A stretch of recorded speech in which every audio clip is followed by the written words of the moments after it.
سب کو توفیق زیارت دے.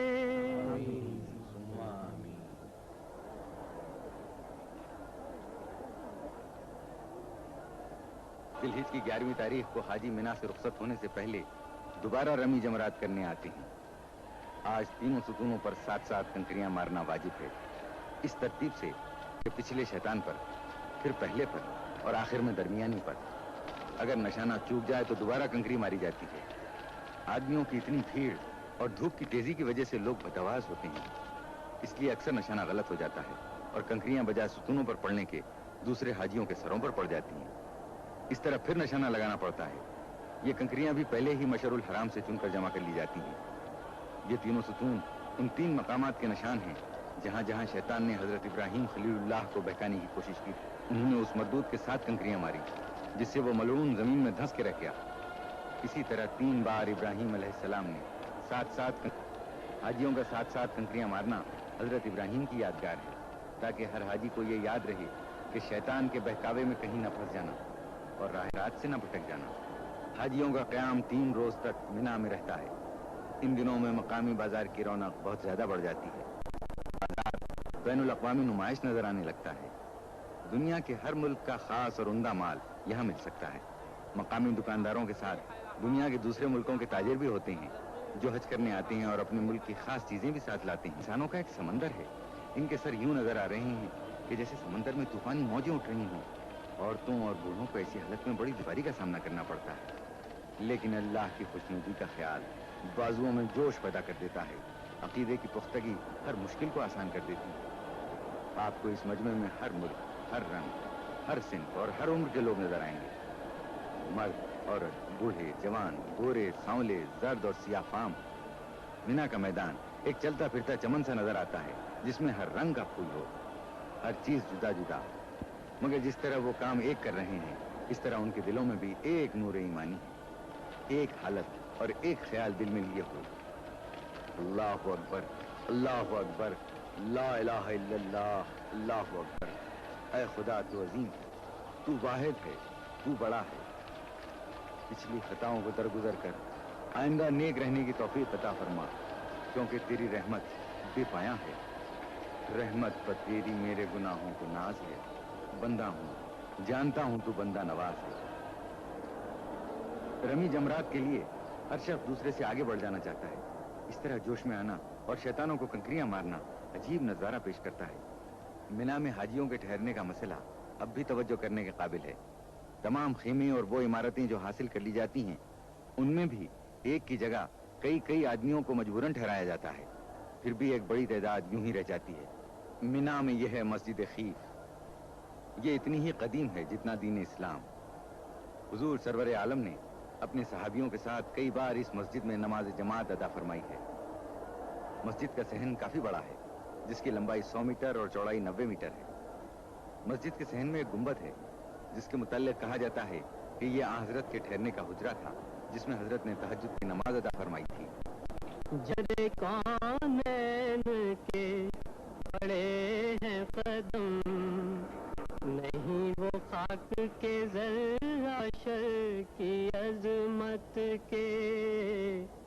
یہ سب امین ہیں میراث آدمیت کے. نلوں میں پینے کا پانی زیادہ تر باولیوں سے حاصل کیا جاتا ہے. باولیاں ایرانی طرز کی اور سینکڑوں سال پرانی ہیں.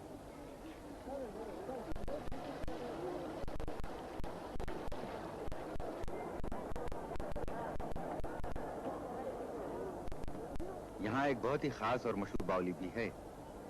یہ باولی عباسی خلیفہ ہارون رشید کی زوجہ ملکہ زبیدہ نے بنوائی تھی جو آج تک اسی کے نام سے مشہور ہے.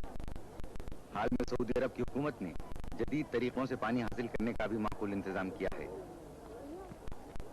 متعدی یعنی پھیلنے والی بیماریوں کی روک تھام کا بھی خاص انتظام ہے. سعودی حکومت کی وزارت صحت کی طرف سے ایک کیمپ قائم کر دیا جاتا ہے. اس محکمہ کے لوگ دن میں کئی بار آ کر تمام دکانوں میں، خیموں میں، عمارتوں اور مکانوں میں دوا چھڑک جاتے ہیں.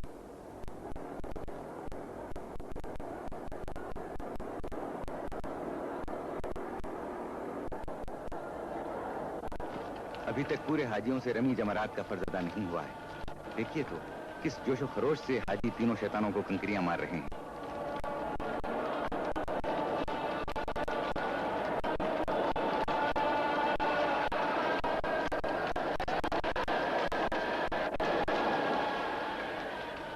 شیطان کنکریوں میں ڈوب گئے ہیں. یوں لگتا ہے جیسے شیطان لعنت کے سمندر میں غرق ہو کر رہ گیا ہو.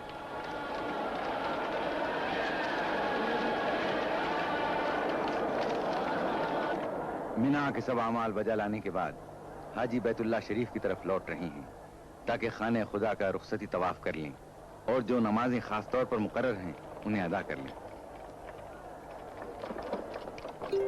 مینا سے مکہ شریف 12 کلومیٹر دور ہے. اس مقدس ترین اور پاک مقام پر خاص لطف آتا ہے. موٹر کاروں اور بسوں کو بھیڑ کی وجہ سے رک رک کر آہستہ آہستہ چلنا پڑتا ہے. اس لیے پیدل چلنے والے اور موٹریں قریب قریب ساتھ ہی مکہ شریف پہنچتے ہیں.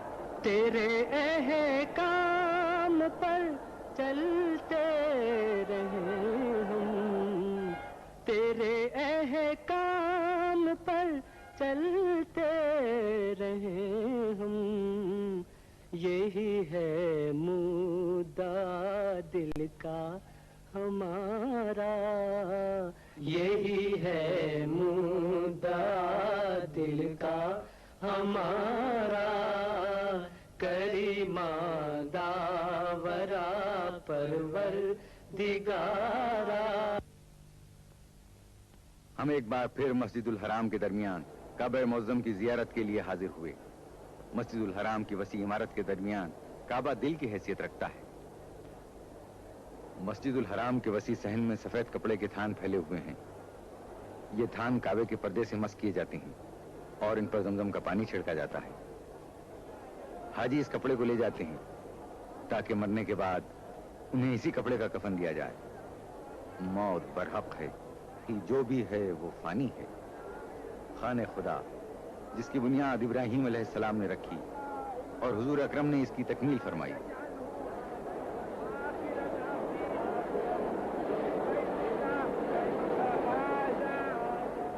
مسجد الحرام کے صحن میں بہت اعلیٰ درجے کے قیمتی سنگ منور کا شاندار منبر ہے جو ترکی کے عثمانی سلاطین کا بنایا ہوا ہے. اور یہ ہے مقام ابراہیم. کہتے ہیں کہ وہ پتھر جس پر حضرت ابراہیم خلیل اللہ نے کھڑے ہو کر اپنے ہاتھ سے کعبے کی دیوار بنائی تھی یہی موجود ہے. یہ حجر اسود ہے. حضرت محمد مصطفیٰ صلی اللہ علیہ وآلہ وسلم نے اپنے دست مبارک سے کعبے کی دیوار کے 2 پایوں کے درمیان نصب کیا.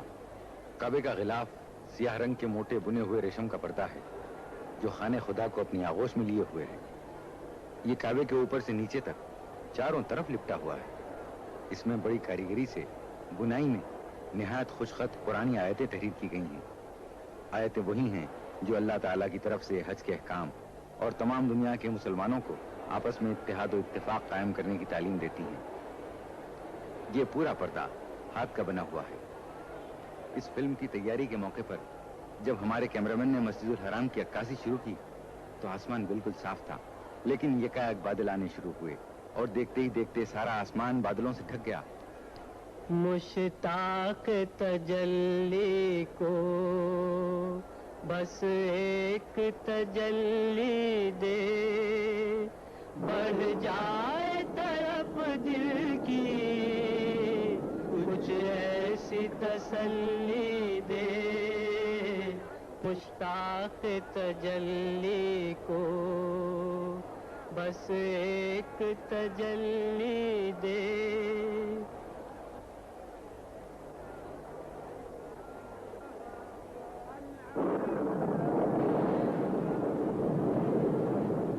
ٹھیک اسی وقت جبکہ مسجد الحرام کے دالانوں میں حاجیوں کی صفیں قائم ہو گئیں اور تکبیر کی آواز بلند ہوئی، خدا کی رحمت نازل ہونا شروع ہو گئی. پہلا قطرہ گرا، یہ بھی خدا کی مرضی تھی. جو لوگ مسجد الحرام کے صحن میں تھے اور کعبہ شریف کا طواف کر رہے تھے وہ بھی نماز کی صفوں میں شامل ہو گئے اور عصر کی نماز شروع ہو گئی.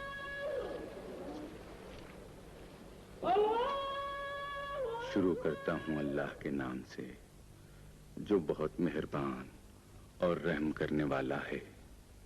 تمام تعریف اس کے لیے ہے جو سب جہانوں کا